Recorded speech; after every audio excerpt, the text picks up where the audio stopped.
अध्याय गरुड़ पुराण। मृत्यु के अनंतर के कृत्य सौ आदि नाम वाले 6 पिंडदानों का फल, दाह संस्कार की विधि, पंचकमे, दाह का निषेध, दाह के अनंतर किए जाने वाले कृत्य, शिशु आदि की अंत्येष्टि का विधान। गरुड़ जी बोले, हे विभो, अब आप पुण्यात्मा पुरुषों के शरीर के दाह संस्कार का विधान बतलाइए, और यदि पत्नी सती हो तो उसकी महिमा का भी वर्णन कीजिए। श्री भगवान ने कहा, हे ताक्ष्य, जिन अर्ध्वदेहिक कृत्यों को करने से पुत्र और पौत्र पितृ ऋण से मुक्त हो जाते हैं उसे बताता हूँ, सुनो। बहुत से दान देने से क्या लाभ? माता पिता की अंत्येष्टि क्रिया भली भांति करे, उससे पुत्र को अग्निष्टोम याग के समान फल प्राप्त हो जाता है। माता पिता की मृत्यु होने पर पुत्र को शोक का परित्याग करके सभी पापों से मुक्ति प्राप्त करने के लिए समस्त बांधवों के साथ मुंडन कराना चाहिए। माता पिता के मरने पर जिसने मुंडन नहीं कराए वह संसार सागर को तारने वाला पुत्र कैसे समझा जाए? अतः नख और कांख को छोड़कर मुंडन कराना आवश्यक है। इसके बाद समस्त बांधवों के सही स्नान करके धौत वस्त्र धारण करे, तब तुरंत जल ले आकर उस जल से शव को स्नान करावे और चंदन अथवा गंगा जी की मिट्टी के लेप से तथा मालाओं से उसे विभूषित करें। उसके बाद नवीन वस्त्र से ढककर अपसव्य होकर नाम गोत्र का उच्चारण करके संकल्प पूर्वक दक्षिणा सहित पिंडदान देना चाहिए। केशों में काम का वास होता है, इसलिए मुंडन कराना चाहिए। मृत्यु के स्थान पर शव नामक पिंड को मृत व्यक्ति के नाम गोत्र से प्रदान करें। ऐसा करने से भूमि और भूमि के अधिष्ठातृ देवता प्रसन्न होते हैं। इसके पश्चात द्वार देश पर पांथ नामक पिंड मृतक के नाम गौत्रादि का उच्चारण करके प्रदान करें। ऐसा करने से भूतादि कोटि में दुर्गति ग्रस्त प्रेत मृत प्राणी की सदगति में विघ्न बाधा नहीं कर सकते। इसके बाद पुत्र वधु आदि शव की प्रदक्षिणा करके उसकी पूजा करे। तब अन्य बांधवों के साथ पुत्र को शव यात्रा के निमित्त कंधा देना चाहिए। अपने पिता को कंधे पर धारण करके जो पुत्र श्मशान को जाता है वह पग पग पर अश्वमेध का फल प्राप्त करता है।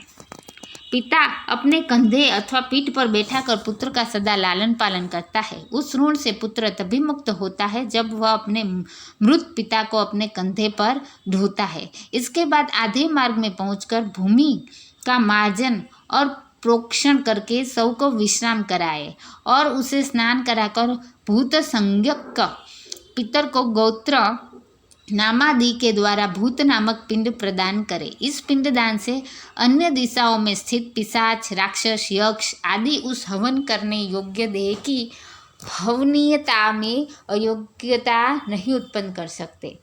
उसके बाद श्मशान ले जाकर उत्तराभिमुख स्थापित करे। वहाँ देह के दाह के लिए यथाविधि भूमि का संशोधन करे। भूमि का सम्मार्जन और लेपन करके उल्लेखन करे, अर्थात दर्भ मूल से 3 रेखाएं खींचे और उल्लेख क्रमानुसार ही उन रेखाओं से उभरी हुई मिट्टी को उठाकर ईशान दिशा में फेंककर उस वेदिका को जल से प्रेक्षित करके उसमें विधि विधान पूर्वक अग्नि स्थापन करे। पुष्प और अक्षत आदि से क्रव्यासंज्ञक अग्निदेव की पूजा करे और लोमभ्यः स्वाहा इत्यादि अनुवाक से यथाविधि होम करना चाहिए। तब उस क्रव्याद मृतक का मांस भक्षण करने वाली अग्नि की इस प्रकार प्रार्थना करे, तुम प्राणियों को धारण करने वाले, उनको उत्पन्न करने वाले तथा प्राणियों का पालन करने वाले हो। यह सांसारिक मनुष्य मर चुका है, तुम इसे स्वर्ग ले जाओ। इस प्रकार क्रव्याद संज्ञक अग्नि की प्रार्थना करके वही चंदन, तुलसी, पलाश और पीपल की लकड़ियों से चिता का निर्माण करे।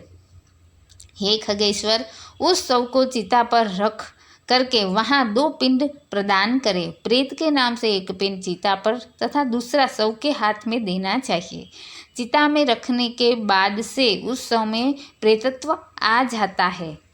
प्रेत कल्प को जानने वाले कतिपय विद्वज्जन चिता पर दिए जाने वाले पिंड को साधक नाम से संबोधित करते हैं। अतः चिता पर साधक नाम से तथा शव के हाथ पर प्रेत नाम से पिंडदान करें।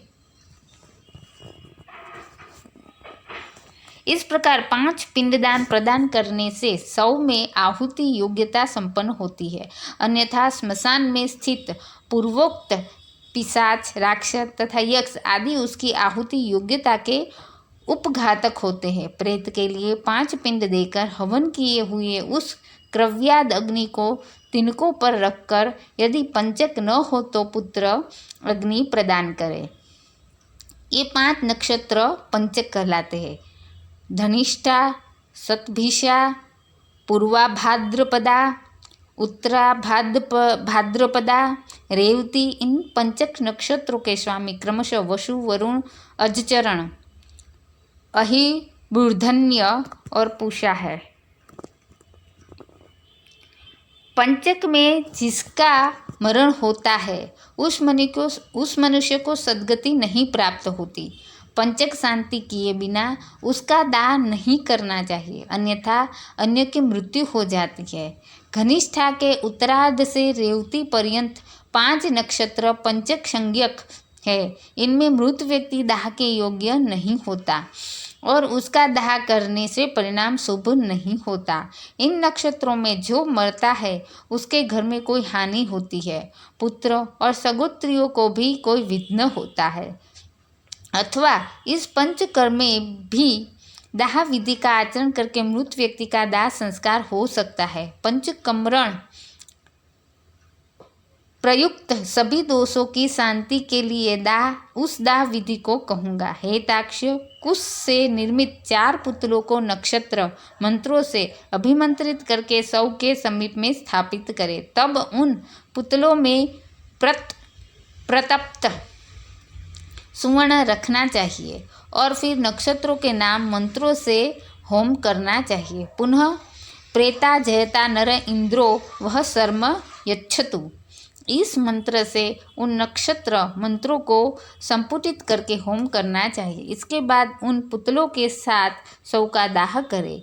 सपिंडी श्राद्ध के दिन पुत्र यथाविधि पंचक शांति का अनुष्ठान करे।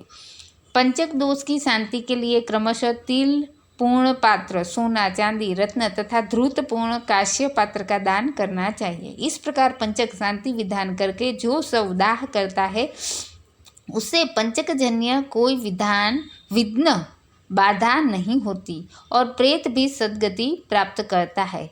इस प्रकार पंचक कर्म में मृत व्यक्ति का दाह करना चाहिए और पंचक के बिना मरने पर केवल 100 का दाह करना चाहिए। यदि मृत व्यक्ति की पत्नी सती हो रही हो तो उसके दाह के साथ ही 100 का दाह करना चाहिए।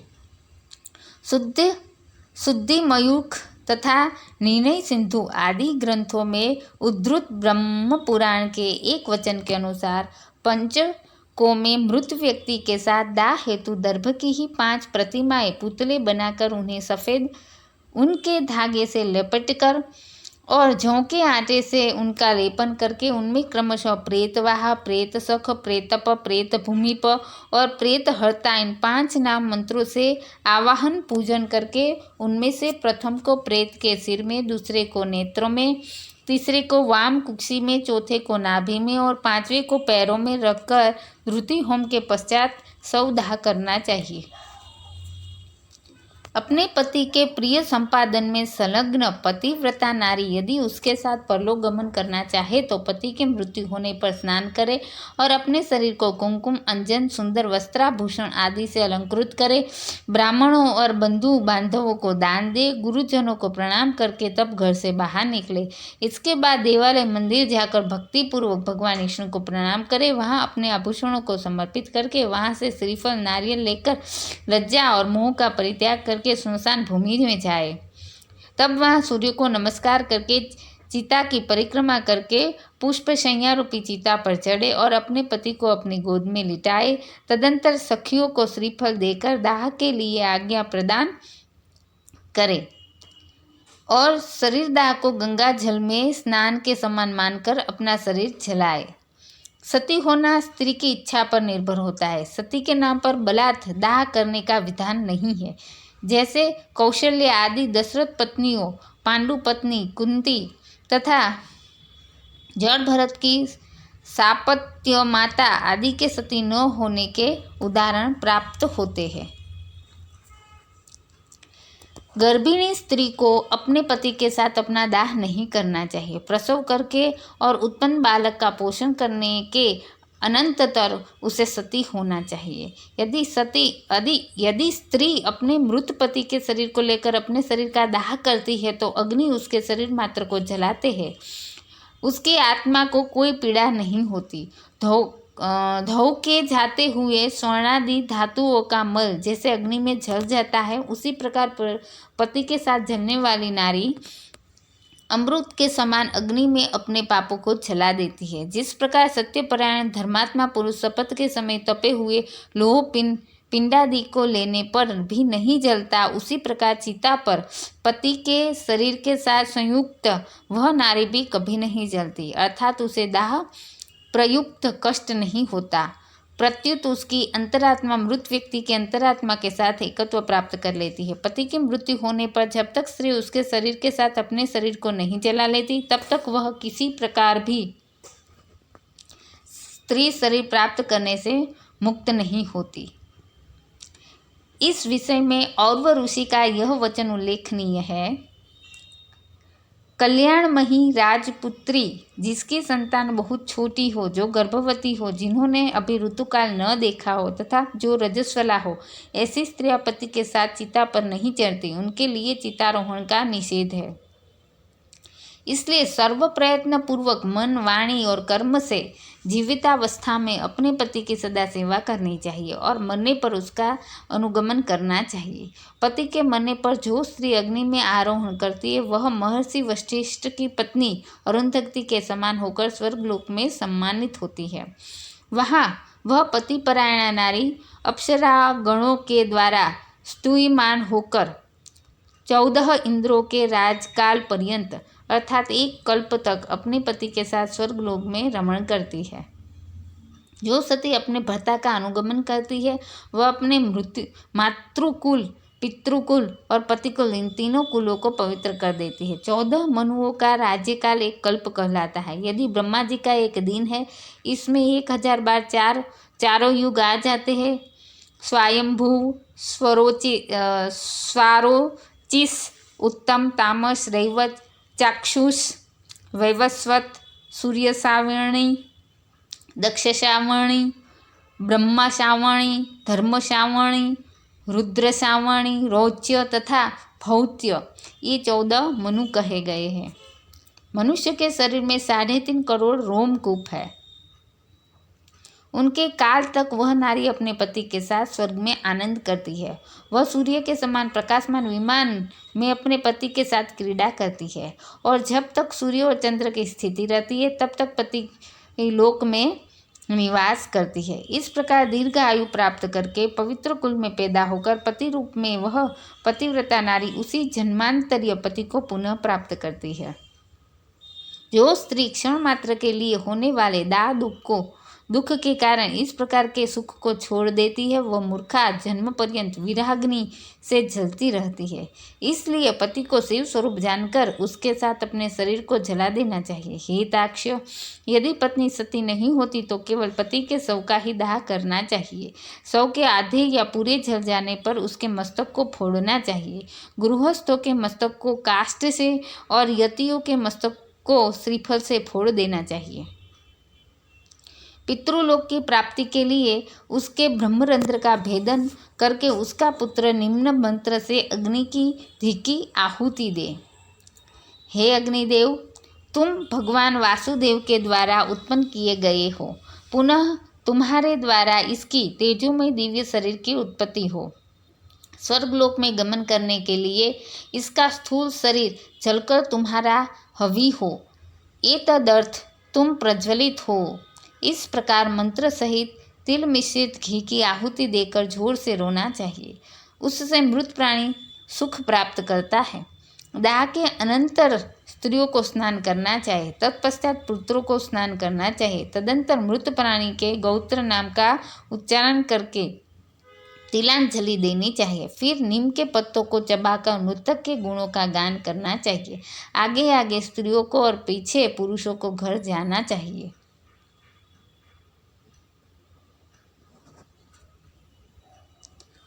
और घर में पुनः स्नान करके गोग्रास देना चाहिए।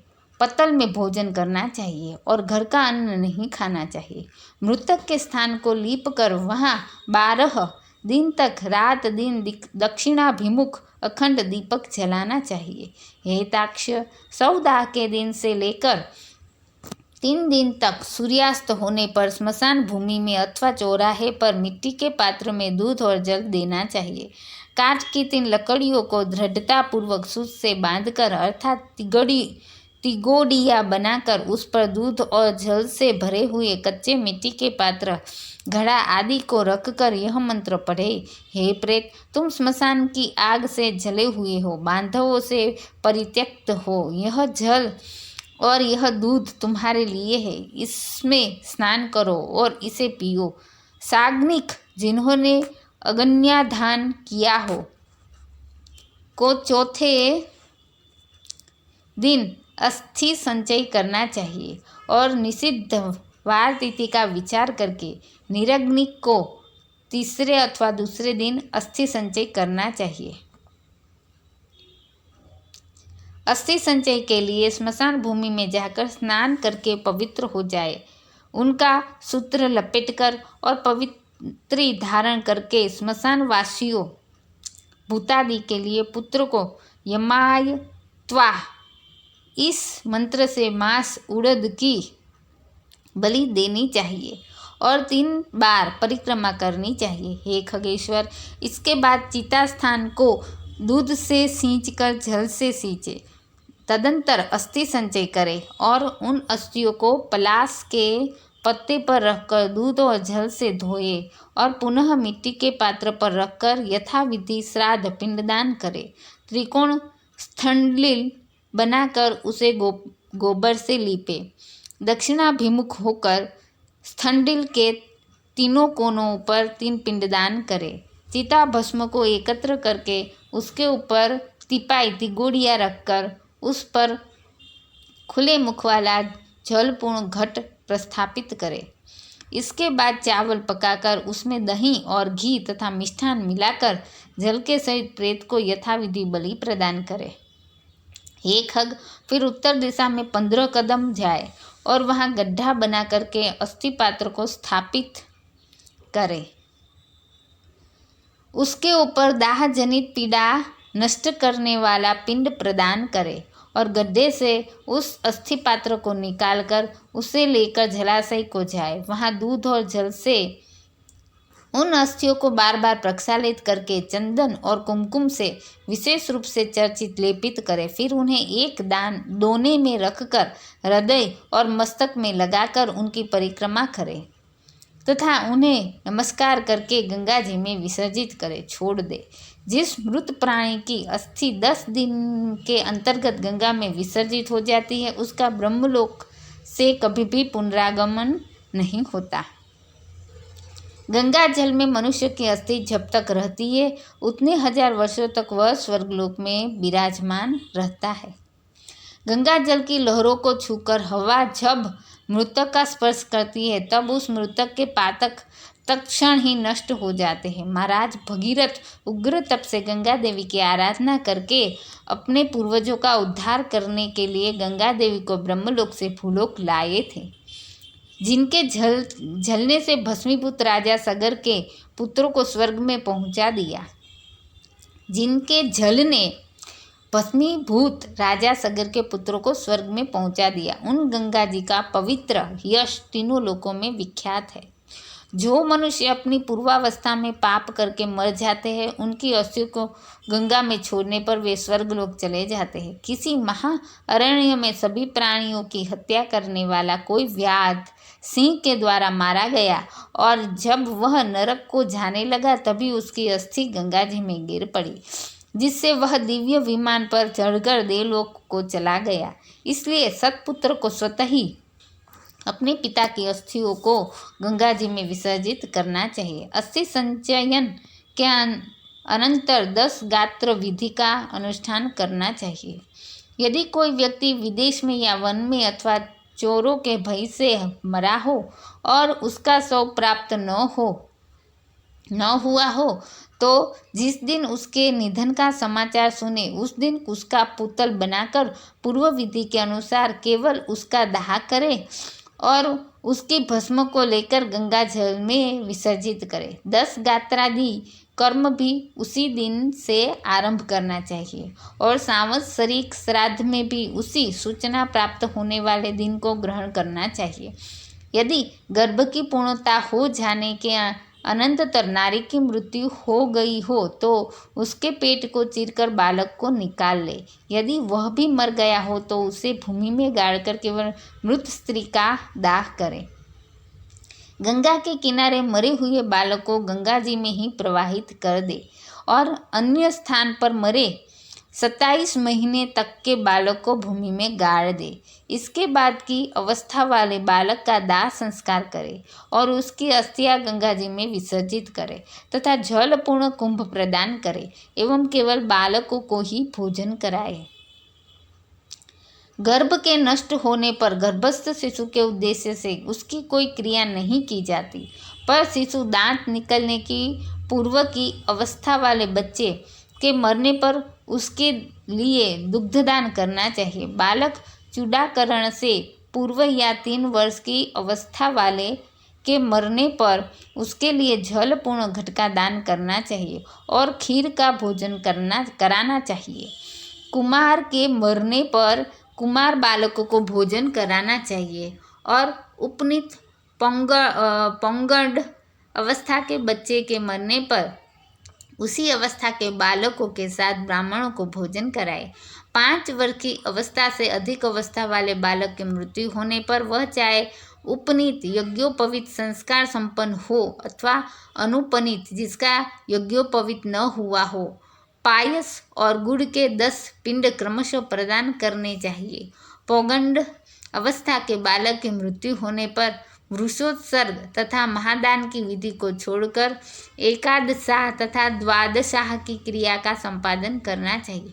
पिता के जीवित रहने पर पौगंडावस्था में मृत बालक का सपिंडन श्राद्ध नहीं होता, अतः 12वें दिन उसका केवल एकोदृष्ट श्राद्ध करें।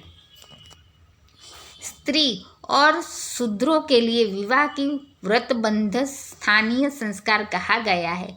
व्रत अर्थात उपनयन के पूर्व मरने वाले सभी वर्णों के मृतकों के लिए उनकी अवस्था के अनुकूल समान क्रिया करनी चाहिए। जिसने थोड़ा कर्म किया हो, थोड़े विषयों से जिसका संबंध रहा हो, कम अवस्था हो और स्वल्प देह वाला हो, ऐसे जीव के मरने पर उसकी क्रिया भी स्वल्प ही होनी चाहिए। किशोर अवस्था के और तरुण अवस्था के मनुष्य के मरने पर संज्ञादान, वृषोत्सर्गादि, पददान, महादान और गोदान आदि क्रियाएं करनी चाहिए। सभी प्रकार के सन्यासियों की मृत्यु होने पर उनके पुत्रों आदि के द्वारा न तो उनका दाह संस्कार किया जाना चाहिए, न उन्हें तिलांजलि देनी चाहिए और न उनकी 10 गात्रादि क्रिया ही करनी चाहिए, क्योंकि दंड ग्रहण संन्यास ग्रहण कर लेने मात्र से नर ही नारायण स्वरूप हो जाता है। त्रिदंड ग्रहण करने से मृत्यु के अनंततर उस जीव को प्रेतत्व प्राप्त नहीं होता। मन, वाणी और इंद्रियों का संयम ही त्रिदंड है। ज्ञानी जन तो अपने स्वरूप का अनुभव कर लेने के कारण सदा मुक्त ही होते हैं, इसलिए उनके उद्देश्य से दिए जाने वाले पिंड को भी उन्हें आकांक्षा नहीं होती, अतः उनके लिए पिंडदान और उदक क्रिया नहीं करनी चाहिए। किंतु पितृभक्ति के कारण तीर्थ श्राद्ध और गया श्राद्ध करने चाहिए। हेताक्ष, हंस, परमहंस, कुटीचक और बहुदक इन चारों प्रकार के सन्यासियों की मृत्यु होने पर उन्हें पृथ्वी में गाड़ देना चाहिए। गंगा आदि नदियों के उपलब्ध न रहने पर ही पृथ्वी में गाड़ने की विधि है।